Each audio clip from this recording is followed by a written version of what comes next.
Hello, നിങ്ങൾക്കെല്ലാവർക്കും എൻ്റെ പുതിയൊരു വീഡിയോയിലേക്ക് ഒരുപാട് സ്നേഹത്തോടെ വീണ്ടും സ്വാഗതം.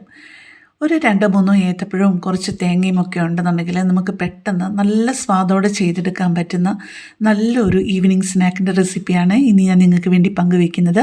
ഈ ഒരു സ്നാക്ക് തയ്യാറാക്കാനായിട്ട് വളരെ കുറച്ച് ചേരുവകൾ മതി എന്നുള്ളത് മാത്രമല്ല, വളരെ ടേസ്റ്റുമാണ് കേട്ടോ.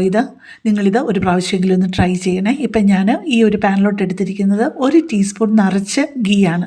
അതിലോട്ട് സ്പ്ലിറ്റഡ് കാഷ്യൂ ആണ് എടുത്തിരിക്കുന്നത്. ഒരു 6 എണ്ണം, മുഴുവനേ ഉള്ളതല്ല, ഈ പകുതി പൊളുന്ന പറങ്ങേണ്ടി ഒരു 6-8 എണ്ണം എടുത്തിട്ട് ചെറിയ കഷ്ണങ്ങളായിട്ട് മുറിച്ച് അതൊന്ന് ഫ്രൈ ചെയ്തിട്ട് നിങ്ങൾക്ക് വേണമെന്നുണ്ടെങ്കിൽ റേസിൻസ് ഇടാം.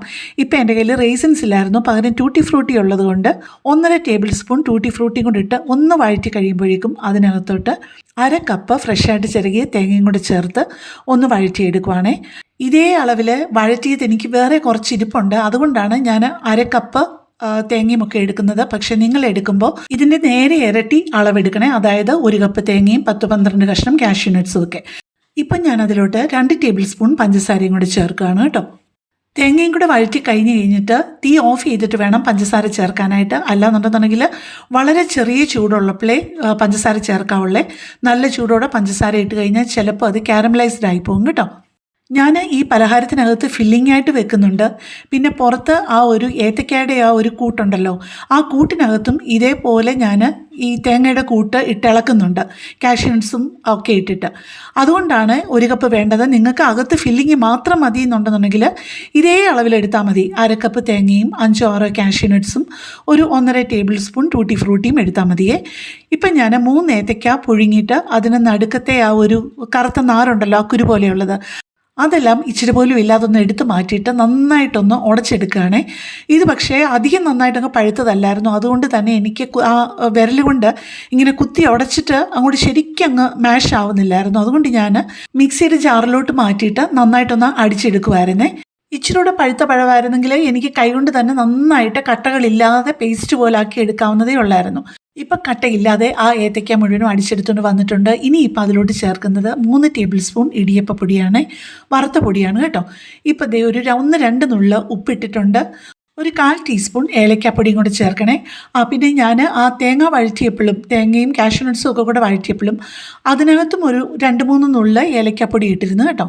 ഇനി ഇതെല്ലാം കൂടെ ചേർത്ത് നന്നായിട്ടൊന്ന് കുഴച്ചെടുക്കണേ.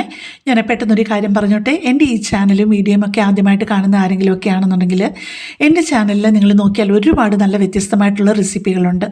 നിങ്ങൾക്ക് അതൊക്കെ പോയി നോക്കി ഇഷ്ടപ്പെടുകയാണെന്നുണ്ടെന്നുണ്ടെങ്കിൽ എൻ്റെ ചാനലൊന്ന് സബ്സ്ക്രൈബ് ചെയ്യാനും ലൈക്ക് ചെയ്യാനും കമൻറ്റ് ചെയ്യാനും ഹൈപ്പ് ചെയ്യാനും ഒന്നും മറന്നുപോലെ. ഇപ്പം എല്ലാം കൂടെ നന്നായിട്ടൊന്ന് കുഴച്ചെടുത്ത് ഈ ഒരു പരുവത്തിലാക്കിയിട്ടുണ്ട്. ഇപ്പം ദേ കയ്യിൽ ഞാൻ കുറച്ച് നെയ്യ് എടുത്തിട്ട് എല്ലായിടത്തും ഒരുപോലെ ഒന്ന് ആക്കി കൊടുക്കുവാണേ. എന്നിട്ട് ഒരു കഷ്ണം വാഴയില എടുത്തിട്ട് നമ്മൾ കുഴച്ച് വെച്ച ആ ഒരു ഏത്തക്കായുടെ കൂട്ടെടുത്തിട്ട് അത് കറക്റ്റ് 3ആയിട്ടൊന്ന് ഡിവൈഡ് ചെയ്യണം കേട്ടോ. ഇപ്പം അത് ഏതാണ്ട് ഒരേപോലത്തെ ഒരു വലിപ്പമുള്ള 3 ബോൾസ് ആക്കി വെച്ചിട്ടുണ്ട്.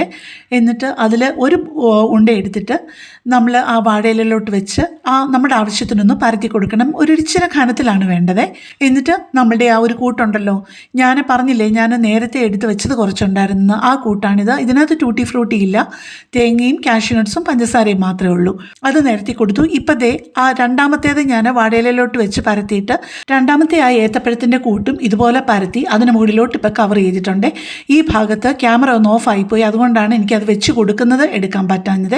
രണ്ടാമത്തെ ലെയറും വെച്ച് കഴിഞ്ഞിട്ട് വീണ്ടും നമ്മൾ തേങ്ങയുടെയും കാഷ്യൂ നട്ട്സിൻ്റെയും പഞ്ചസാരയുടെയും ആ കൂട്ട് ഒന്നുകൂടെ വെച്ച് കൊടുക്കുവാണേ.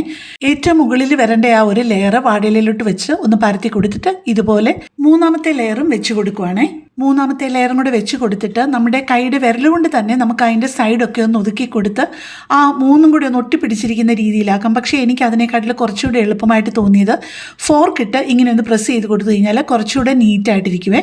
ഞാൻ ഇഡ്ഡലി ചെമ്പിൽ കുറച്ച് വെള്ളം ഞാൻ തിളപ്പിക്കാൻ വെച്ചിരുന്നു. അത് തിളച്ച് കഴിഞ്ഞപ്പോഴേക്കും അത് വെച്ചിട്ട് ഒരു 10-15 മിനിറ്റ് ആവി കയറ്റി എടുക്കുമ്പോഴത്തേക്ക് ഇത് നന്നായിട്ട് വെന്ത് വരും. ഏത്തപ്പഴം ഓൾറെഡി വെന്തതാണല്ലോ, പിന്നെ നമ്മുടെ അരിപ്പൊടിയും കൂടി ചേർത്തത് കൊണ്ട് ആ അരിപ്പൊടിയും കൂടി ഒന്ന് വെന്താൽ മതിയല്ലോ. ഇത് ചെറിയ ചൂടോടെ കഴിക്കാനാണ് നല്ലത് കേട്ടോ. ഒരുപാടങ്ങ് ചൂടോടെ ഇത് കട്ട് ചെയ്യാൻ നോക്കിക്കഴിഞ്ഞാൽ ചിലപ്പം നമുക്ക് കറക്റ്റ് നല്ലതായിട്ട് പീസായിട്ട് കിട്ടത്തില്ല. അതുകൊണ്ട് ചെറുതായിട്ടൊന്ന് ചൂട് പോയിട്ട് വേണം ഇതുപോലെ കട്ട് ചെയ്തെടുക്കാനേ.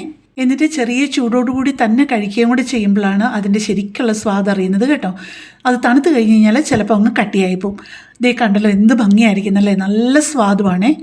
നിങ്ങൾ ഇതുപോലെ ഈ പലഹാരം ഒന്ന് തയ്യാറാക്കി നോക്കിയിട്ട് ഇഷ്ടപ്പെട്ടോ എന്ന് അറിയിക്കുകയും വേണേ. അപ്പോൾ കൂടുതൽ നല്ലൊരു വീഡിയോ ആയിട്ട് പിന്നെ കാണാം. താങ്ക്